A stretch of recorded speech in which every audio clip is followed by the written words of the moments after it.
heard you're starting a YouTube channel, Mm-hmm. a financial YouTube channel. You look like you were a hostage when they were saying it. Oh, that Yeah, yeah. no, I actually, I was thinking about that actually in September, Hmm. but I had no ideas. Like Yeah, I had the because I just started like doing the stock thing, yeah, yeah, and then I thought of because I was watching some videos of like people talking about stocks and stuff. yeah. And I was like, oh, maybe I can make one and then call it Invest Minute. Invest minute. A minute of talking about stocks. It's not a bad idea, Ernst. Yeah, yeah. But then I was like, I don't know if it's gonna be like funny or like I don't know. I've seen, well, I mean, for the most part, if you know what you're talking about, you can incorporate the funny.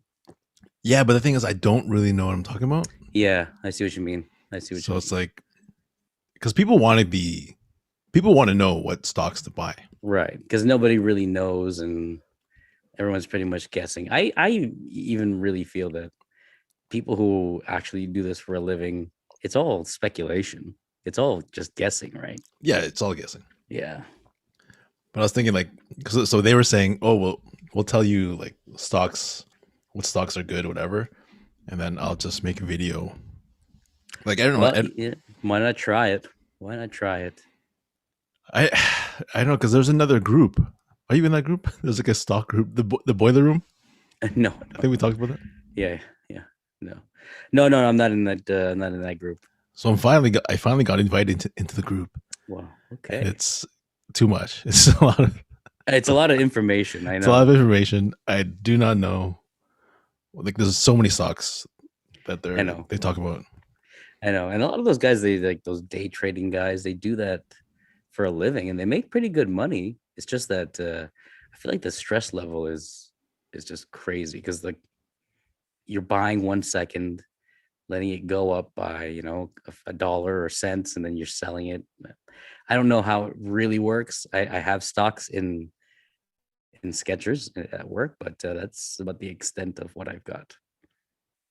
Yeah, so I yeah, because I was actually thinking of doing stocks because I had it was like in the summer, and I was like, oh, I don't work. Like I have nothing to do during the day, so I'm like, I can just watch the stocks. So it's not a Sure. bad thing to get into. It's just one of those, you put it in and then you know if you don't need it and it's a good stock, and for the most part you're getting some money back, just leave it in there for a couple of years and then you know Yeah. Those guys that watch the stocks like every day, they invested a lot. You know what I mean? mm-hmm, They're putting like 10,000, whatever. mm-hmm. Yeah. So the videos, I'm gonna like talk about the trades or talk Yeah, about the stocks and like maybe research them, or whatever, yeah. and then actually invest in them. Well, that would probably be the way to go. Yeah, no, I've seen there's like this young guy who does these pretty interesting videos, Graham something, Graham Stevens. Mhm. But yeah, like his videos are pretty informative, and he keeps it pretty light. Talks about why they're good and you know possible return on investments, I guess. But yeah, yeah, no, I mean, why not try it? Why not try it? Yeah. What do you got to lose except Yeah, for that's money? right. Yeah. Just money. So, yeah, I don't know. We'll see. I don't know. I kind of still want to do like Inspire stuff. Yeah, I think that, to be honest with you, I feel like that when you're in your element, when you know what you're doing, like when you're comfortable in your zone, that's when you thrive. Yeah. And not to say that you couldn't get to know like stocks, you probably could. It's just not as sexy as, um, Inspire. Yeah. That's why. That's why when I thought about it, I was like, oh, I can do this. But then I had no real like funny idea Right. where you're like, oh man, this is gonna be so cool. I think if again, like I said, if you did some research into knowing just how the basics of like just stocks, how they work, as opposed to just getting information third party and then you trying to, you know, convert that into some sort of, funny video. that might be a little hard at first. But like I said, but if you get to know it, if you understand it, the funny will just come, right? Just like talking about something you already know. Yeah, yeah, yeah. We'll see. I don't know, because like I feel like even if it's good, I feel like, but then again, like that's how Inspire started. I was like, okay, I'm gonna make this channel, but it's like it's gonna be serious. Like it's gonna be like real, Yeah, talking about real like stories of like law of attraction and stuff, and then not really funny. Like the the focus was more on the law of attraction stuff, right. and then something's not even funny. I think the first one is not even funny at all. No, but I can like if I look back on them and I think back to just like the progression of the videos, yeah, they did start off pretty not heavy, but like very serious. Oh, you saw the first one? Yeah. Like Oh, I've watched them all, but like as it goes on, like you're throwing there's it's not that it's lighter, but you're seeing more of a, I guess, your comfort as you yeah, do yeah, them more and more. yeah, yeah. Because I figured that like if it's really serious, I think people in that field, like people who are looking for that law of attraction, like inspiration stuff, they will like it, Yeah, for sure. But then I was like, if I share it with like people that I know or whatever, they're like, what is this? So I'm like, if I make it funny and like lighter, then it's like, okay, this guy's a comedian. He's making uh he's making like a light. He's making a light. He has a lighter take on like problems in the world. Yeah, You and know. and I think that's kind of where people get interested because regardless, there's always problems. People are going to go through problems regardless, which is why they look to videos like what you do on Inspire, just to get something out of it, to get some validation for what they feel. At the same time, not that it makes light of what they're feeling, but it kind of makes them feel better. Yeah, yeah. I know. I want to make more, but it's just a weird time. You know. What do you mean by like a weird time? It's just like because I make light of situations, right? Yeah. But it feels like during the pandemic, you can't be like, oh, how to be happy um, shopping at Old Navy or something. You know?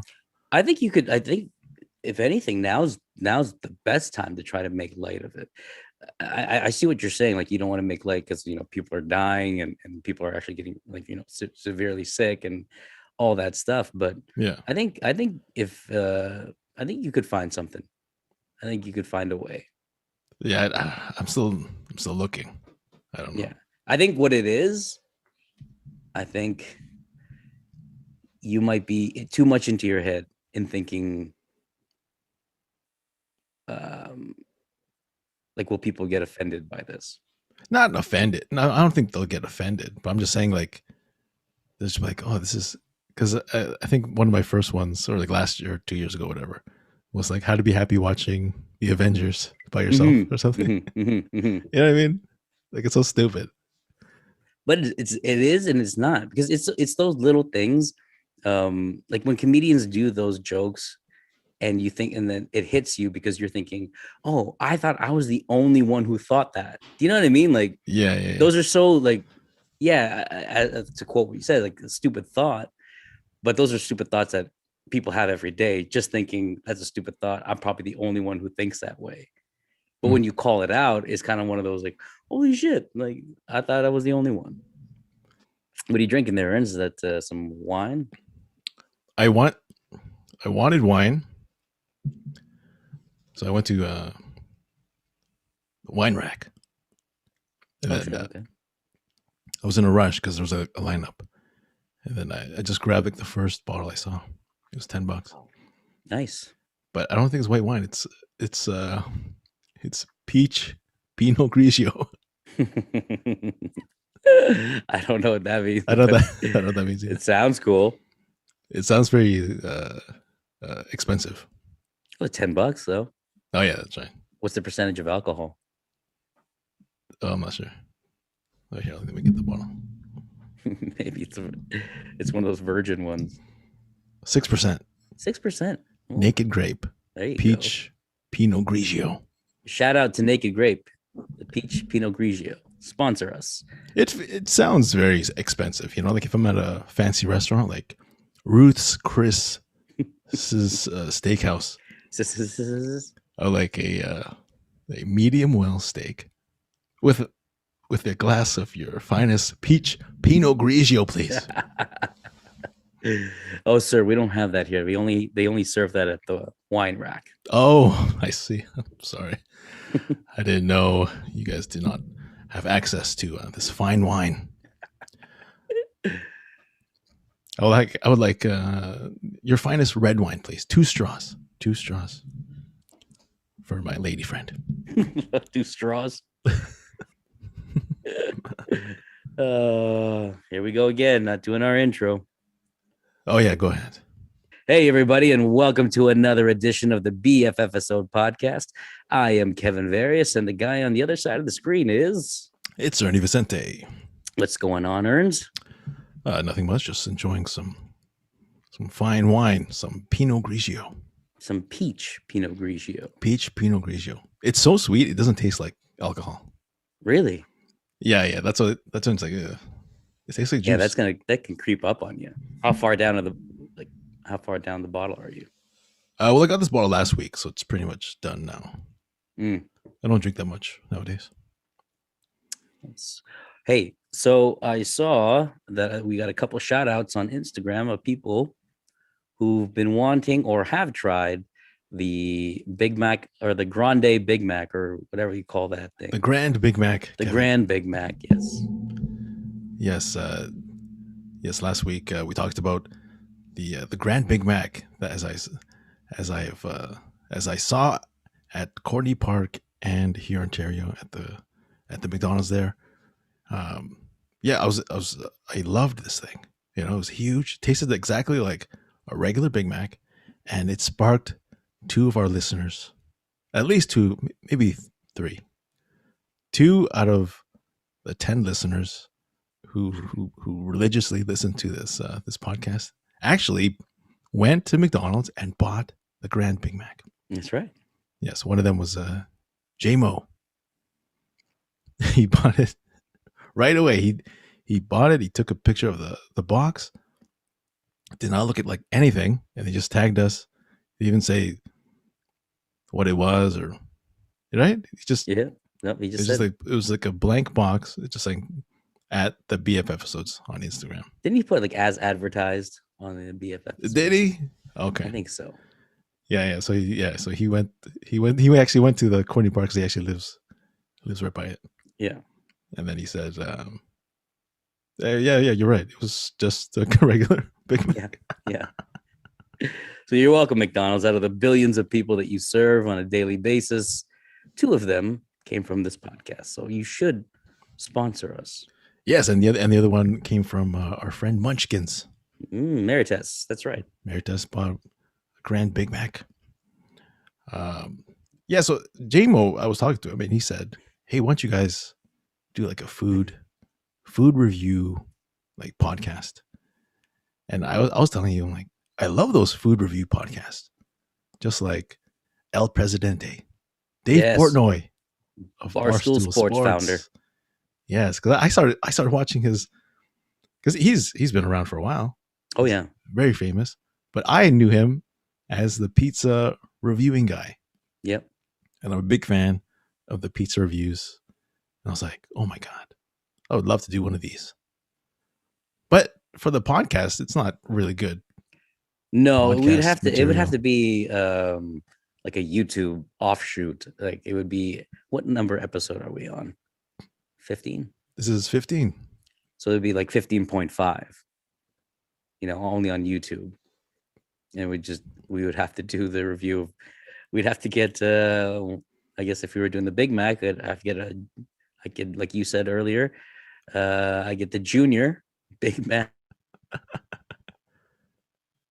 You could get you can get 2 Grande Big Macs. I get the Grande. I'll ask for a double Grande. Ooh, there you go. You should ask for that. Let's see what they say. I'm pretty sure they have it.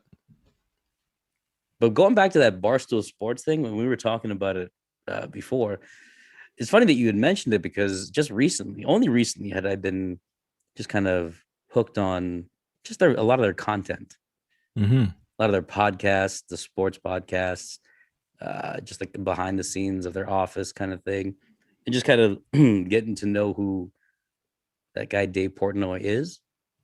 He's Yep. pretty cool. He's a pretty cool guy. Like, Really cool guy. I want to hang out with him. right? I want to eat pizza with this man. But if you watch and you get to learn all the characters that are part of the content section of Barstool, you kind of want to hang out with all of them. Yeah, yeah. Like you get to, like I said, you get to know them, and they're just everyday guys. Yeah, after you told me about this, I started watching like their YouTube channel, and like, oh my god, I got sucked down this rabbit hole. I was watching videos from like 2 years ago, and I found out that they have, or Dave, one of his podcasts is called the BFF podcast. BFFs. BFFs podcast. Yeah. And I'm like, it's with one of the I don't know if he's a YouTube sensation or a TikTok. I think it's a TikTok sensation. Yeah, he's got a lot of followers. I want to say like, I don't know, 40 million people, maybe something like that. Yeah, it's crazy. Something crazy. But yeah, it's like the weirdest because he's like, Dave Portnoy is like 42 or something like that, and this Josh guy is like 19, 20, something like that. Yeah, yeah. But like with them, it's like nothing is off the table. No. Right. But that's what they built their brand on. Their brand is like, we don't really give a shit what you think. We're just gonna say our opinion, kind of thing. Yeah, which goes back to the whole thing of like why people think, well, these guys are just really cool guys. Yeah, they tell it like it is. They tell it like it is. Straight shooters. Mm-hmm. I know. I want to be. But yeah, I find myself watching that like pretty religiously, just like every day, just kind of picking and choosing parts of content and always thinking, what could we learn from from this and add to our podcast? Yeah. I wonder if people looking for their podcast accidentally find the BFFisodes. Well, let's try it right now. Let's just try it on Spotify. It might be a little bit more skewed because of the algorithms of my searches. Oh yeah, mine too. Yeah. Type BFF podcast. See, I don't even see theirs if I type in the BFFs. Oh, but let's just say if I type in BFFs, only ours. Oh yeah, if I type in BFFs, ours is number 1. No way. Oh, and then because that might be because the way I'm searching, right? Yeah. I've searched for that many times, but right under that, it's Dave Portnoy and that Josh Richards guy. So on my phone, we are kicking their ass. Oh yeah, mine too says right, but it's because we search for it. Yeah. So I would love subscribe to ourselves. I would love to know of the few listeners that are listening. Actually, no, because your searches would be skewed as well. Yeah. If you're listening to this, then you're probably already a follower. But it would be pretty cool if Dave Portnoy messaged us and be like, "Hey, change your name, dickheads, because that's mine." Like, all these 2 guys, they're reviewing Big Macs. Come on. But you should have seen where he started out from. Like The Office was like this little tiny thing. Yeah. I watched one of their videos. It was like the history or something, right? Yeah, of his beginnings, and then that's it. Yeah, he made basically like a newspaper kind of thing, like a newsletter. Yeah, of just sports. Yep. And then he would like drive around town and like deliver them and stuff. Yeah, like I think he ended up having like those little, I don't know what they call them, where you put the newspapers in. He set them up all over like campuses and stuff like that. Yeah, it's a pretty cool story, and how he would get like tickets, like parking tickets. Oh yeah. And like oh my god. The one thing that I found like it was hilarious because he's such a Tom Brady fan, like a New England Patriots fan, diehard fan. Mm-hmm. He got into some trouble because I think he did an article about a picture that was posted by like TMZ of Tom Brady's wife Giselle and their kid, who was a baby at the time. But it was a naked picture of the baby, Yeah. and apparently he's got a pretty big schlong on him. The baby. Yeah. Okay. So Dave Portnoy did an article about the photo and says, like, Tom Brady's kid's got a pretty big hog, right? Like, Yeah. like just like complimenting him, I guess. But then, the whole thing about like kiddie porn and all that kind of stuff came out. And Yeah. but yeah, like again, going back to the whole thing of like, he doesn't give a shit. I know. Yeah, even if he's wrong, he's kind of right. Yeah. And he's got that same kind of vibe as like, remember when people just couldn't hate Stone Cold as much as people want, like, WWE wanted to push Stone Cold to be like this heel. He couldn't be a heel. Yeah, because he was so funny. Yeah, or like people just love that about him, right? The fact that he was just like because he was always a bad guy. Yeah. When he was the ringmaster, I think that worked. But I think the turning point was when he had a match with Bret Hart. Yeah, at WrestleMania. That's right. When they did like the double turn. Right. Stone Cold turned bad. Yeah, that's when he fainted, right, or something like that. No, Stone Cold turned good. Bret Hart and then turned Bret bad. Hart turned bad. Yeah, he was like bleeding, and he was in the sharpshooter. Yeah, and he just passed out. Oh like, man, again, we're going all over the place here, folks. But when I hear like Bret Hart on Stone Cold's podcast talk about all those things, like how he actually wanted to push Stone Cold, like he wanted to put him over, it almost kind of ruined things for me when you think about it. Back then I was like, fuck, I'm Canadian, people are gonna hate me because like Bret Hart's like this guy. But when they break down that fourth wall by doing that podcast, it just makes you feel like, holy shit, this thing really is pretty much orchestrated. Oh, you just found out? No, but I mean, there's that bit of you that's they really hate each other. Yeah, right. You always kind of like, yeah, I'm pretty sure there was a bit of that, but apparently he was like the stand-up guy who wanted to help push Stone Cold. And I think there was a time where Bret Hart was doing a match, but he was running late, and the reason why he was running late is because he had a flat tire or something like that. Yeah. So Stone Cold was leaving, noticed that Bret Hart had a flat tire, and then changed it for him while he was in the match. Oh, you know what I mean? Like, and I'm just like, holy shit, this is ruining everything now. Like this whole back thing. No, obviously, it's orchestrated, but like to that point, it's like, holy shit. Just no, but I knew Bret Hart and Stone Cold were really friends.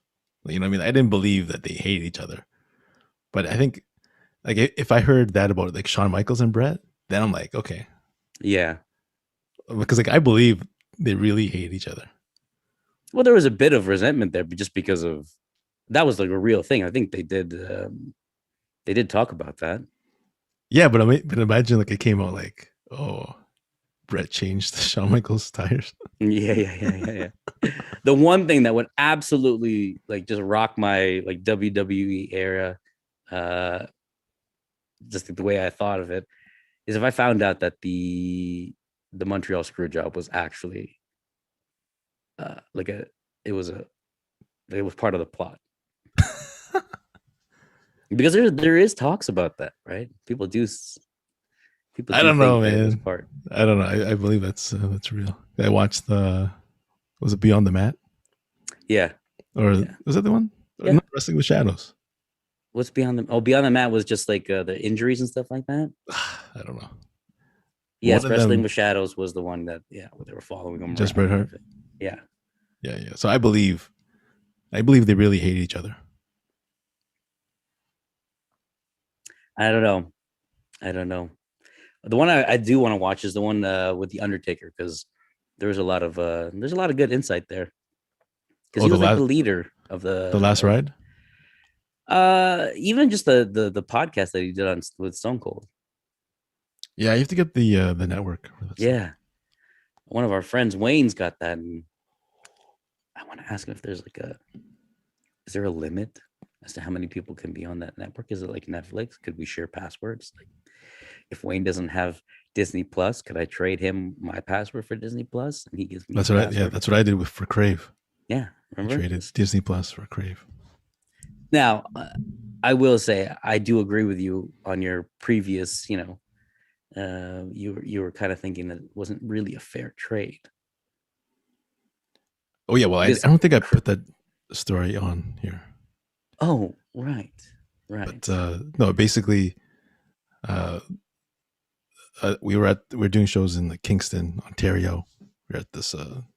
They put all the comics in this house, and one of my friends who has Crave, because my PS4 was in the living room, he was like, "Hey, let's watch something on Crave," and I'm like, "All right." So he logged into his Crave on my PS4, so we all watched it on the TV. And then I'm like, "No, I don't."